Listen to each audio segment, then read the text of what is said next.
Yung akala nilang mahina ka dahil tahimik ka lang. Yung akala nila na isa kang uto-uto na walang alam dahil tahimik ka lang. Putang ina. Scam! Dahil ang mga tahimik na tao, mas pinipili na magtiis masaktan. Huwag ka lang masaktan. Pero ibang klase magalit ang mga taong to. Pag nagalit ang isang taong tahimik, masakit. Bubuhusan ka ng isang bagsakan. Sinasabi nga ng iba, silence means danger. Pansinin nyo. Pag ang nakasagupo mo isang taong maingay, lagi kang alerto, lagi kang handa. Pero subukan mo ang taong tahimik. Hindi mo alam ang tumatakbo sa utak niyan. Hindi mo alam kung kailan titira yan.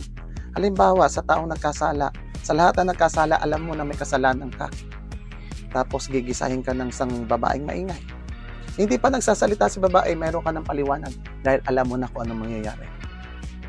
Baliktarin mo storya. May kasalanan ka. Tumatawag ka sa babae, hindi ka na nire-replyan. Umuwi ka ng bahay, wala si babae. Kita nyo. Mas pinakikinggan ng tao yung aksyon kesa sa salita.